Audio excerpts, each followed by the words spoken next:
இலக்கை நோக்கி டுவர்ட் த கோல். இந்த நிகழ்ச்சிக்கு உங்களை அன்புடன் வரவேற்கிறோம். Praise the Lord. ஆண்டவராகிய இயேசுவின் இனிய நாமத்தில் இந்த புதிய நாளிலே உங்கள் எல்லாருக்கும் அன்பின் வாழ்த்துக்கள். 2 ராஜாக்கள் 7ஆம் அதிகாரம் 9ஆம் வசனம். இந்நாள் நற்செய்தி அறிவிக்கும் நாள்.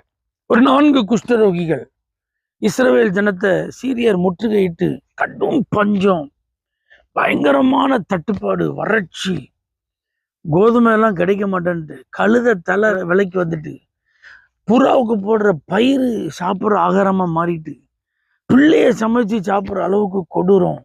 குஷ்டரோகிகள் 4 பேரும் பாளையத்துக்கு வெளியே இருக்கிறாங்க. இங்கேயும் சாப்பாடு இல்லை, ஊருக்குள்ளேயும் போக முடியாது, கதவு பூட்டி இருக்கு. எதிரிகளும் சுத்தி இருக்கிறாங்க. சரி, சாக போறதுன்னு முடிவாகி போச்சு. எதிரிகள் இருக்கிற இடத்துக்கு போறாங்க. அங்க போனா யாருமே இல்லை.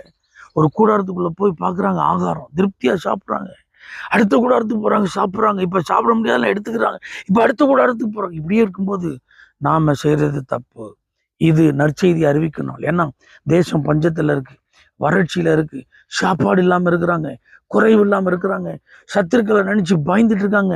இங்க யாரும் இல்லை, நீங்க எல்லாரும் வாங்க அப்படின்னு சொல்றதுக்கு ஒரு வாய்ப்புன்னு சொல்லி நேர போய் இந்த நாள் நற்செய்தி அறிவிக்கும் நாள் என்று இந்த உண்மையை சொன்னாங்க. இந்த செய்தியை அறிவிச்சாங்க.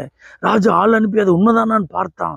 அது உண்மைன்னு அறிவிக்கப்பட்ட போது அந்த பஞ்சத்திற்கு ஒரு முடிவு வந்தது, அந்த வறட்சிக்கு ஒரு முடிவு வந்தது. கர்த்தருடைய வார்த்தை எலிசாவின் மூலமாய் வெளிப்பட்டிருந்தது. நாளைக்கு இந்த நாள்ல இப்படி இந்த ஒளிமுக வாசல்ல எல்லாம் உங்களுக்கு சீப் அண்ட் பெஸ்டா விற்பனை செய்யப்படும் என்று அது அப்படியே நடந்தது. தேவ பிள்ளைகளே, குஷ்டரோகிகளை ஆண்டவர் பயன்படுத்தி இருக்கிறார நற்செய்தி சொல்றதுக்கு. அவருடைய பிள்ளைகளாய், ரட்சிக்கப்பட்டவர்களாய், அபிஷேகம் பண்ணப்பட்டவர்களாய், நல்ல பல ஆண்டு விசுவாசத்துல உறுதியான வாழ்க்கையை வாழ்ந்தவர்களாய், ஊழியர்களாய் இருக்கிற நமக்கு இந்த பாக்கியம் கிடைக்காதா? நற்செய்தி அறிவிக்க முடியாதா? பாருங்க, இயேசு இல்லாம இன்னைக்கு எவ்வளவு பேர் மரித்து கொண்டிருக்கிறார். பாவத்திற்கு என்ன பரிகாரம் செய்யணும்னு தெரியாம தங்களுக்கு சொல்லப்பட்டதையும், தங்கள் கேள்விப்பட்டதையும், தங்களுக்கு தெரிஞ்சதையும் நிறைய பேர் செஞ்சு புண்ணியம் தேடணும்னு நினைக்கிறாங்க. இயேசுவை விட்டுட்டு வேற ஏதாவது ஒரு வழியில மோட்சம் போயிடலாம் நினைக்கிறாங்க. ஆனா ரத்தம் சிந்துதல் இல்லாம பாவம் மன்னிப்பு இல்லை.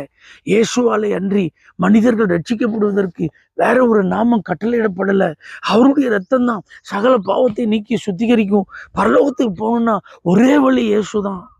அந்த இயேசு சீக்கிரம் வரப்போறாரு.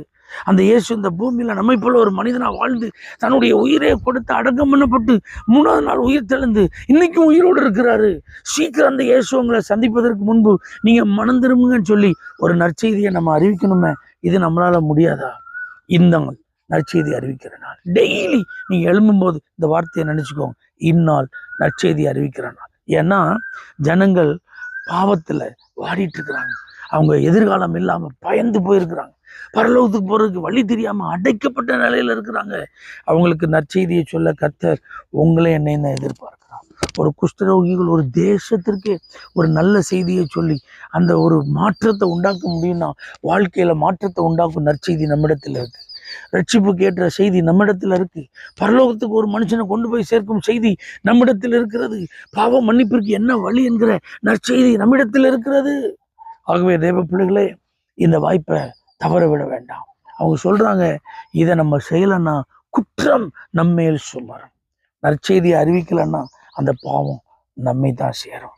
நமக்கு தெரியும், இயேசு இல்லாம ஒரு மனுஷன் மரித்தால் நரகம் தான் போகும். நம்ம கூட இருக்கிற ஒருவரும் இயேசு இல்லாம மரிக்க கூடாது. இயேசுவை பத்தி அவங்களுக்கு சொல்ல நான் தயங்கினேன், வெட்கப்பட்டேன், அப்படி ஒரு பேச்சு நம்மள்கிட்ட இருக்கவே கூடாது. எப்படியாவது ஏதாவது ஒரு விதத்துல இயேசுவை அறிவித்தே ஆகணும்.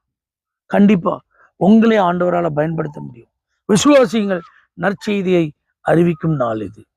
பரலோக தேவனே, நாங்கள் ஒவ்வொரு நாளையும் நற்செய்தி அறிவிக்கும் நாளாய் பயன்படுத்த எங்களுக்கு கிருபை தார். இயேசுவின் நாமத்தில் பிதாவே, ஆமென். For prayer contact Pastor J. J. Kumar, El Shaddai Ministries, 9500252586, Surandai.